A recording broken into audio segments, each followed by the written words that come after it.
Bonjour et bienvenue dans le podcast Amélie Yoga Naturo, le podcast pour les femmes stressées et épuisées qui veulent prendre soin d'elles, se ressourcer et gérer leur stress. Je te propose une bulle de douceur pour prendre soin de toi avec du yoga, de la méditation et des conseils naturaux. Bienvenue. Pour soutenir ce podcast, tu peux t'abonner, liker, partager et aussi t'inscrire à la newsletter. Le lien est dans la description. Je te remercie pour ton soutien. Belle écoute!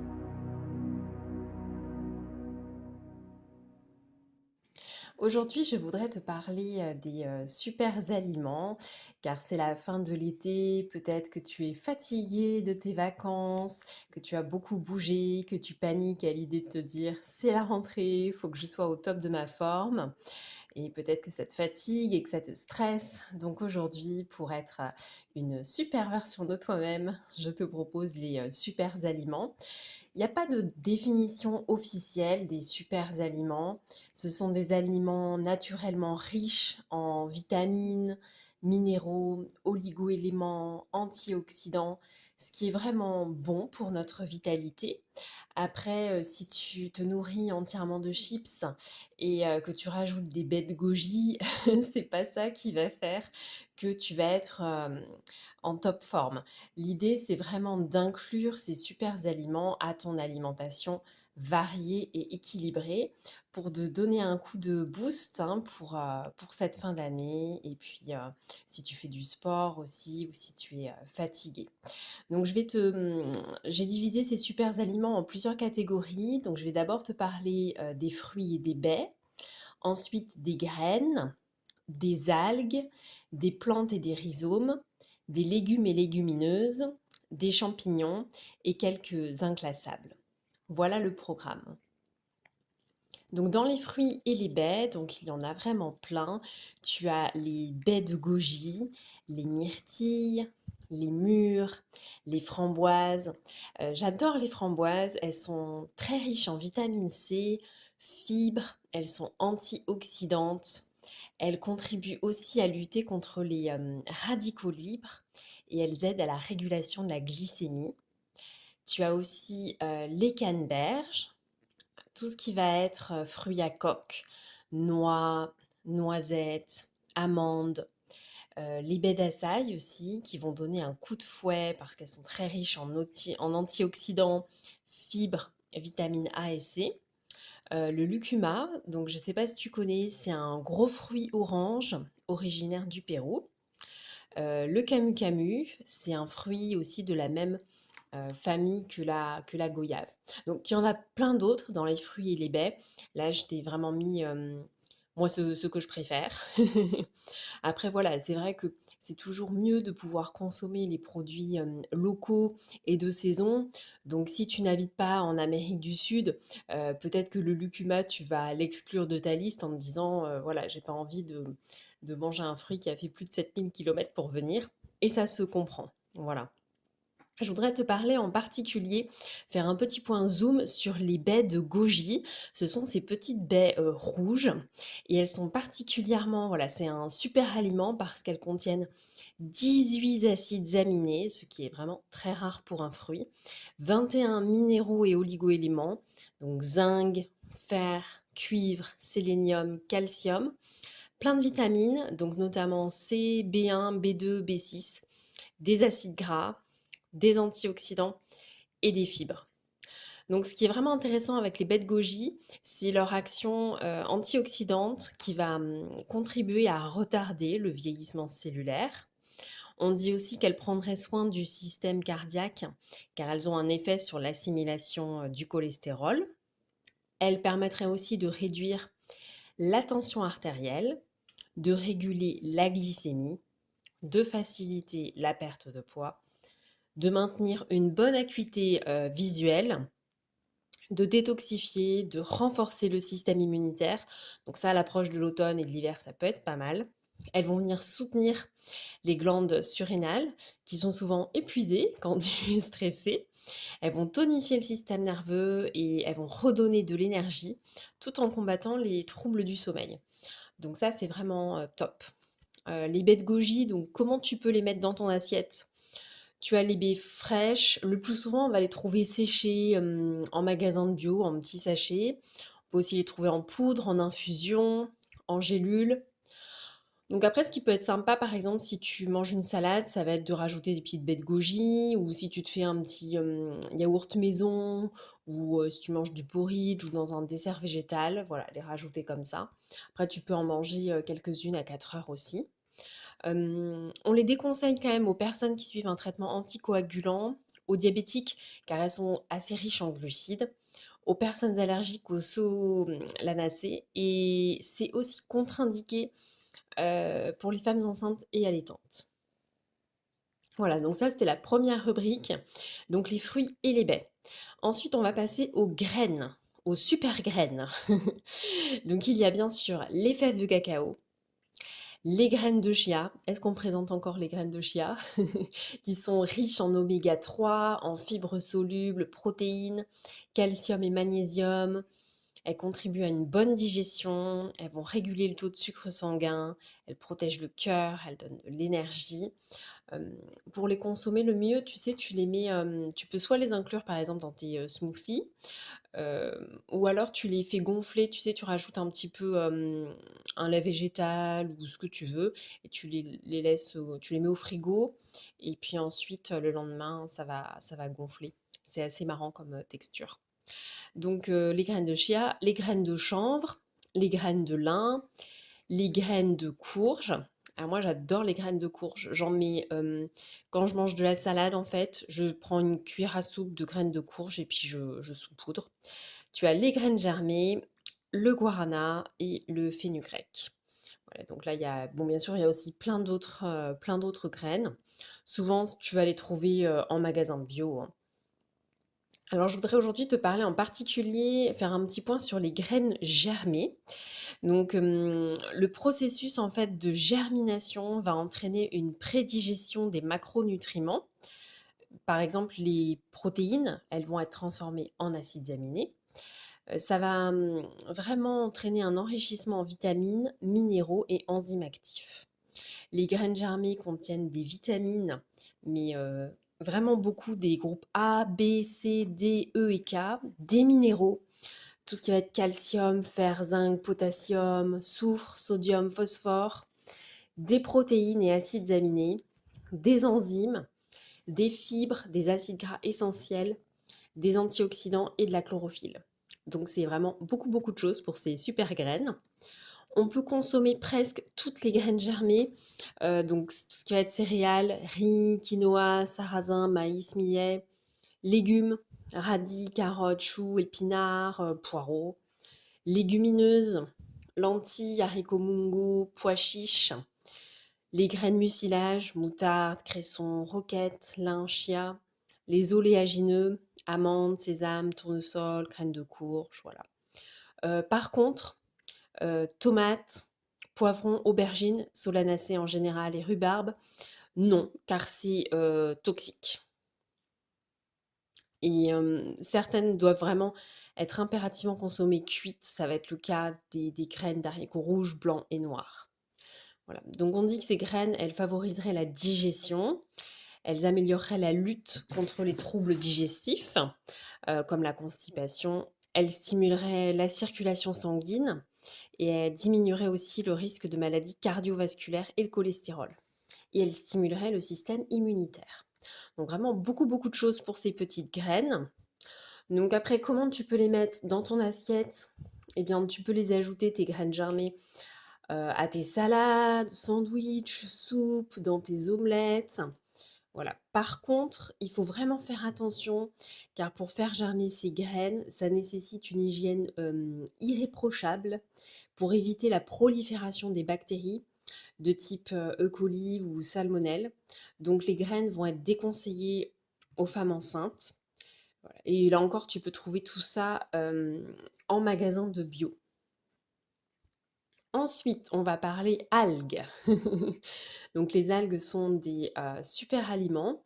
On va distinguer 2 catégories, les macroalgues, donc tout ce qui va être, wakame, fucus, nori, haricots de mer, laitue de mer, agar-agar, lithotam et les microalgues, spiruline, chlorelle. L'algue a quand même un goût assez assez prononcé, donc peut-être que tu n'aimeras pas et c'est OK. Moi personnellement, l'algue comme ça à mettre dans l'alimentation, je trouve ça infâme. Mais néanmoins, je voulais vraiment t'en parler car c'est un aliment très, très riche et c'est vrai que c'est aussi une habitude de palais. C'est vrai que quand on regarde la nourriture asiatique ou japonaise, il y a quand même beaucoup, beaucoup, d'algues et moi, mon petit palais, d'européenne, n'est pas habitué aux algues et je trouve ça horrible. Mais après certains adorent donc voilà. Là encore, j'ai envie de dire: «Essaye, mais ne te force pas». Si c'est pas les algues et bien ce sera autre chose. Après, à savoir, la spiruline, elle existe aussi en complément alimentaire ou en poudre hein, qu'on peut rajouter comme ça des fois dans des préparations de smoothie, donc pourquoi pas.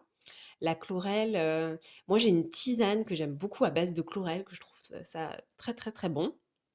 Mais après voilà, le reste, j'ai essayé mais ça ne m'a pas convaincue. Et donc justement, je voudrais te parler de la chlorelle. Donc il y a une vingtaine d'espèces de cette microalgue qui existe, mais c'est la Chlorella vulgaris qui semble en tout cas être nutritionnellement la plus intéressante. Elle contient de la chlorophylle, donc plein de vitamines, E, B1, B6, B9, B12, des oméga 3, de nombreux minéraux, potassium, calcium, magnésium, fer, zinc, sélénium, des protéines, plus de 50% de sa composition, des acides aminés, les 8 essentiels que l'organisme ne sait pas fabriquer, et des fibres. Ce que j'aime bien moi dans la chlorelle, c'est qu'elle permet d'améliorer le transit, elle aide à reconstituer la flore intestinale, elle va booster le système immunitaire et elle va détoxifier l'organisme et contribuer hein, à garder l'équilibre acido-basique. Elle est aussi utile car elle permettrait d'éliminer les métaux lourds contenus dans nos cellules. Cependant, elle n'est pas conseillée pour les femmes enceintes car elle peut provoquer des spasmes utérins. Elle peut provoquer à forte dose des maux de tête et éruptions cutanées. Elle est contre-indiquée aussi si tu es allergique par exemple à l'huile essentielle de coriandre. Et elle entre en interaction avec de très nombreux médicaments, anticoagulants, antiplaquettaires. Bon, je te fais pas la liste exhaustive, mais avant en tout cas de se supplémenter en chlorelle, il faut demander l'avis de ton médecin. Donc comment est-ce qu'on peut la mettre? La chlorelle, dans son assiette. Donc en Asie, elle est vraiment utilisée dans tous les plats, dans les currys, chutneys, les gâteaux, les fruits de mer, les poissons. Tu peux la mettre, en jus, en soupe, en pesto, en tartinade. Là, voilà, laisse ton imagination te guider. On va passer maintenant aux super aliments plantes et rhizomes. Donc il y a le curcuma que tu connais, peut-être, hein, qui est un des plus célèbres. La curcumine, c'est un puissant anti-inflammatoire et antioxydant. Ça va lutter contre l'inflammation chronique et ça va soutenir la digestion. Là encore, c'est une affaire de goût, hein, peut-être que tu n'aimes pas le goût du curcuma et c'est OK. Tu as aussi le maca, tout ce qui va être gingembre, herbe de blé, herbe d'orge. Donc l'herbe de blé, en fait, c'est la jeune pousse du blé commun. La poudre de moringa, la poudre de baobab, le matcha. Voilà. Et je voudrais te parler un petit peu plus du maca, en fait. Donc la racine de maca est riche en fibres et donc en glucides à index glycémique bas. Elle est source de protéines végétales, d'oméga 3, de minéraux, fer, phosphore, potassium, calcium, cuivre, manganèse, iode, zinc, de vitamines B1, B2, B6, D3, C et E. C'est quand même incroyable. J'espère que je te perds pas avec ces énumérations, mais c'est vraiment pour te montrer que si on dit que ce sont des super aliments, c'est pas pour rien.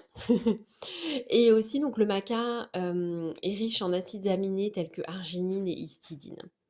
Donc, il permettrait d'améliorer la fertilité, de lutter contre la fatigue, c'est un énergisant, de lutter contre le stress, l'anxiété, de lutter contre l'anémie, d'augmenter les défenses immunitaires, d'améliorer les capacités d'apprentissage et de contribuer à l'équilibre nerveux. Il est cependant contre-indiqué si tu es atteint du syndrome métabolique ou si tu souffres d'hypertension, hein, vu que ça va être qui va hein, te booster. Et il est déconseillé aux femmes enceintes et allaitantes parce qu'en l'absence d'études en fait. Dans pas mal de produits naturels, souvent par principe de précaution, ça va être déconseillé aux femmes enceintes et allaitantes parce qu'aucune étude n'a été faite. Donc pour le mettre dans ton assiette, le maca, donc tu peux ajouter une cuillère à café dans tes boissons, chaudes ou froides. Tu peux le mettre dans tes soupes, pâtes à gâteau, yaourt, compote. Voilà. Ensuite, je voudrais te parler des super légumes et des super légumineuses. Donc tu as le choucal, le brocoli. Moi, le brocoli, c'est un de mes petits chouchous. Artichaut, courge et citrouille, ail, cresson, soja aussi et ses dérivés. Et je voudrais en particulier aujourd'hui faire un petit zoom sur le choucal. Donc il faut savoir qu'une portion de 70 grammes représenterait plus de 100% des apports journaliers en vitamine C et A. Il contient aussi de la vitamine B1, B2, B3, fer, phosphore, calcium, magnésium, fibres, antioxydants. Donc vu qu'il contient des antioxydants, il lutterait contre le vieillissement de la peau et des cellules. Il renforcerait aussi la paroi des capillaires et réduirait leur perméabilité. On dit qu'il protégerait contre les risques d'Alzheimer et aiderait à diminuer le niveau de cholestérol. Et il ralentirait le passage du sucre dans le sang et favoriserait le transit intestinal. Il a aussi un effet alcanisant. Par contre, il est contre-indiqué si tu prends dans des anticoagulants, pardon, si tu souffres des brûlures d'estomac, des troubles intestinaux ou des calculs rénaux, c'est pareil, hein, vaut mieux éviter. Et si tu as des problèmes de thyroïde, il vaut mieux le consommer avec modération. Donc comment le mettre dans son assiette, ce petit choucal? Eh bien, tu peux le consommer cru, en salade, dans des jus maison réalisés à l'extracteur. Euh, Moi, je me souviens que j'avais une amie, elle mettait toujours dans tous ses jus, dans tous ses smoothies, pouf, une feuille de choucal. Tu peux aussi le faire cuire à la vapeur douce ou au wok. Tu peux l'incorporer à ton guacamole en le hachant finement. Pourquoi pas, par exemple, faire du pesto de choucal à la place du basilic? Voilà. Et puis, comme je te disais, dans les smoothies, ça peut être sympa. Il se marie bien avec le kiwi. Donc, à tester. Ensuite, on arrive aux champignons. Donc, il y a beaucoup, beaucoup de champignons, comme le shiitake, le reishi, le chaga, maitake, voilà, plein, plein, plein de champignons. Je voudrais en particulier te parler du shiitake. Donc, il apporte des protéines, des fibres, des vitamines du groupe B, des minéraux majeurs, potassium, sodium, magnésium, calcium, phosphore, des oligoéléments, donc fer, cuivre, sélénium, zinc, des acides aminés essentiels. Et grâce à sa teneur en bêta-glutane, on dit qu'il stimulerait la production des globules blancs. C'est un immunostimulant qui préviendrait les maladies hivernales. Donc ça peut être assez intéressant vu que bien on va bientôt arriver en automne. On dit aussi qu'il a des propriétés antibactériennes, antivirales, antifongiques, antiparasites et antioxydantes. Il aide à lutter contre la fatigue et il préviendrait aussi des maladies cardiovasculaires. Attention, certaines personnes sont allergiques. Euh, voilà, ne pas non plus le consommer trop trop régulièrement de temps en temps. Il peut aussi interagir avec des médicaments contre le cholestérol et les immunosuppresseurs. Et pareil, en l'absence d'études, il est quand même par principe de précaution déconseillé aux femmes enceintes et allaitantes. Pour le mettre dans ton assiette, bon, enfin après voilà, ce que je veux dire, c'est si tu en prends sous forme de complément alimentaire ou que tu le consommes à très très très haute dose. Je veux dire, si tu manges une fois, bon, c'est pas ça qui va hein, tout changer. Pour le mettre dans ton assiette, donc tu peux le consommer frais, Tu peux le consommer en potage, dans une petite omelette de shiitake, pourquoi pas, en risotto, en poêlé, en wok. Tu peux aussi le trouver séché. Donc à ce moment-là, on le réhydrate et puis tu le cuisines comme un champignon frais.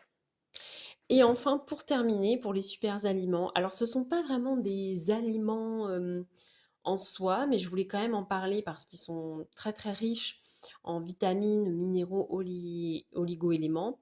Tu vas avoir la levure de bière, la gelée royale et le propolis.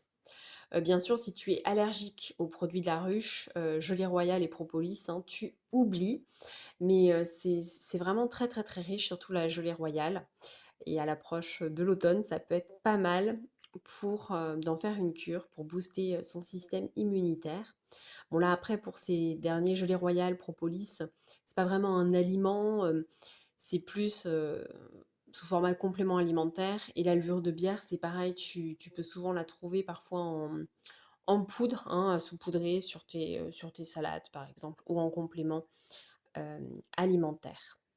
Voilà, j'espère que cet épisode sur les super aliments t'aura plu.